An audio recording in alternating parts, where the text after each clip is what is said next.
सुप्रभात मेरे प्रिय छात्रों। आज मैं आपको पत्र लेखन यानी कि लेटर राइटिंग के बारे में बताऊंगी। हम लेटर क्यों लिखते हैं? जब भी हमें अपनी कोई बात किसी को कहनी होती है या किसी भी तरह से हमें कोई उनको कुछ बात समझानी होती है या कोई अनुमति लेनी होती है तो हम पत्र लिखते हैं। आज के टाइम में तो आप लोग व्हाट्सएप पे या मेल वगैरह करते हैं, पर पहले हम पत्र ही लिखते थे। तो जो पत्र होते हैं वो उनके विषय अलग अलग हो सकते हैं। हम किसी भी विषय पर पत्र लिख सकते हैं।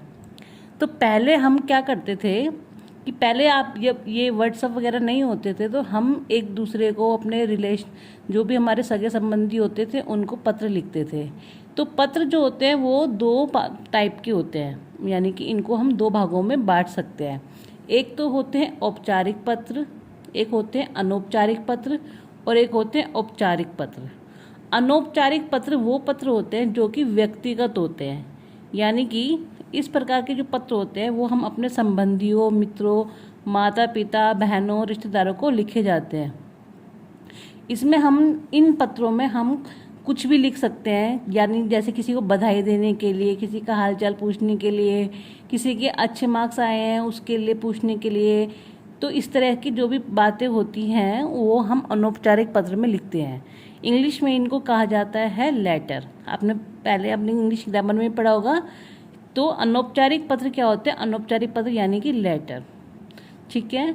तो इसमें क्या होता है, इसमें पत्र लिखने वाले का पूरा पता लिखा जाता है, तिथि के साथ, डेट के साथ, फिर आप जो लिखना चाहते हैं और फिर पत्र की समाप्ति की जाती है, ठीक है। तो जो इसका फॉर्मेट है यानी कि प्रारूप वो इस तरह से होता है, ठीक है। पहले भेजने वाले का पता भेजा जाता है, दिनांक, फिर हम उसका संबोधन करते हैं, फिर उनकी जो भी हम पहले उनका हालचाल पूछते हैं, कुशल क्षेम, कि आप कैसे हैं, वहाँ ठीक होंगे, हम यहाँ पे ठीक है। फिर उसके बाद हम यहाँ पर क्या लिखते हैं, उसके बाद हम यहाँ पर विषय वस्तु लिखते हैं कि हमारा क्या विषय है, और फिर समापन। तो ये जो होता है ये अनौपचारिक पत्र होता है। दूसरा जो रूप होता है वो होता है औपचारिक पत्र। औपचारिक पत्र जो होते हैं वो हम उन लोगों को लिखते हैं जिनको हम जानते नहीं हैं या जिनका हमसे कोई व्यक्तिगत संबंध नहीं होता है, यानी कि कार्यालय से रिलेटेड। यानी कि जैसे कि हम किसी अपने स्कूल के प्रिंसिपल को लिख रहे हैं या बिजली विभाग को लिख रहे हैं या सफाई विभाग को लिख रहे हैं, मतलब जो भी हम इस तरह से किसी को, पुलिस कमिश्नर को, किसी भी अधिकारी को, जो भी पब्लिक में जो भी डिपार्टमेंट होते हैं उनको अगर हम कोई पत्र लिखते हैं, बैंक में लिखते हैं हम, तो उनको क्या कहते हैं? औपचारिक पत्र या कार्यालयीय पत्र। तो आपको पता चल गया कि पत्र क्या होते हैं, दो प्रकार के होते हैं, एक अनौपचारिक और एक औपचारिक। अनौपचारिक पत्र को आप इंग्लिश में कहते हैं लेटर, और जो औपचारिक पत्र होते हैं इनको हम कहते हैं एप्लीकेशन, ठीक है, यानी कि प्रार्थना पत्र। इसके लिए हम इनको लिखने के लिए हमें कुछ बातों का ध्यान रखना चाहिए कि जो भाषा है वो औपचारिक होनी चाहिए, मतलब हमें उनसे केवल जो हमारे पॉइंट टू पॉइंट बात है वो लिखनी चाहिए। हमें जो अपनी बात है, जो भी हमें मैटर है प्रार्थना पत्र देने का, यानी कि जो भी हम एप्लीकेशन दे रहे हैं किसी बात के लिए, वो संक्षेप में होनी चाहिए, मतलब शॉर्ट में होनी चाहिए।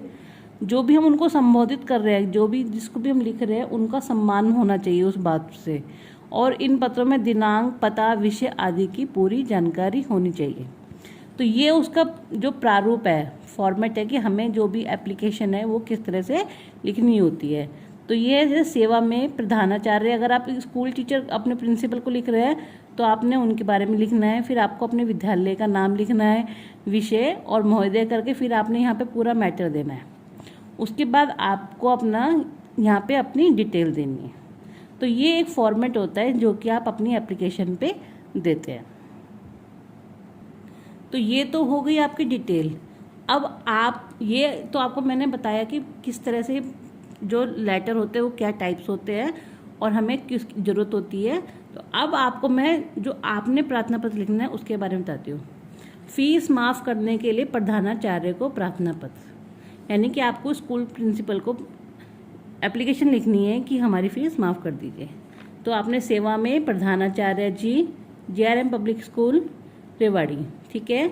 उसके बाद आपको विषय लिखना है जुर्माना माफ़ करने के संबंध में। महोदया, सविनय निवेदन ये है कि मैं इस विद्यालय की, यहाँ पे आपने अपनी कक्षा लिखनी है। कक्षा 5 है तो कक्षा 5 लिखिए, कक्षा 6 है तो 6 लिखिए। अगर लड़का है तो का लिखिए, लड़की है तो की लिखिए। तो लड़कों के लिए छात्र आएगा, लड़कियों के लिए छात्रा है। सविनय निवेदन ये है कि मैं इस विद्यालय की या का कक्षा की कक्षा, कौन सी कक्षा है, 5वीं या 6ठी कक्षा का या की छात्रा हूँ। मेरे पिताजी प्राइवेट नौकरी करते हैं, उनका वेतन कम है। घर में कुल 6 सदस्य हैं, जिससे मुश्किल से परिवार का निर्वाह हो पाता है। ऐसे में मेरी फीस समय से जमा नहीं हो पाती है। अतः आपसे प्रार्थना है कि आप मेरी फीस माफ़ करने की कृपा करें। धन्यवाद। अगर आप छात्र हैं यानी कि बॉय तो लिखेंगे आपका, अगर गर्ल हैं तो आपकी आज्ञाकारी। बॉयज लिखेंगे शिष्य और गर्ल लिखेंगे शिष्या। यहाँ पे आप अपना नाम, कक्षा और दिनांक। तो ये जो इस प्रार्थना पत्र का विषय है वो है फीस माफ़ी के संबंध में। ये औपचारिक पत्र है यानी कि प्रार्थना पत्र, फॉर्मल, यानी कि आप अपने प्रधानाचार्य को पत्र लिख रहे हैं। उसके साथ ही आपको एक और प्रार्थना पत्र करवाया जा रहा है। ये भी आपको प्रधानाचार्य को लिखा जा रहा है 3 दिन के अवकाश हेतु। इसमें आपने अपने पहले वही सब डिटेल वगैरह लिखनी है। महोदया, सविनय निवेदन ये है कि मैं इस विद्यालय का बॉय की गर्ल, यहाँ पे अपनी कक्षा लिखिए, छात्र या छात्रा हूँ। कल स्कूल से घर जाते हुए एक रिक्शे से मेरे पैर में चोट लग गई है। इसके कारण इस समय मुझे बहुत दर्द हो रहा है। इस कारण मैं विद्यालय नहीं आ सकता या सकती हूँ। आपसे प्रार्थना है कि मुझे 3 दिन का अवकाश प्रदान करें। धन्यवाद। आपका या आपकी आज्ञाकारी शिष्य या शिष्या, नाम, कक्षा और दिनांक। ठीक है, तो ये आपको 2 मैंने फॉर्मल यानी कि औपचारिक पत्रों के उदाहरण दिए। तो आपने अपनी जो अभ्यास पुस्तिका है उसमें इसको सही रूप में लिखना है। Thank you.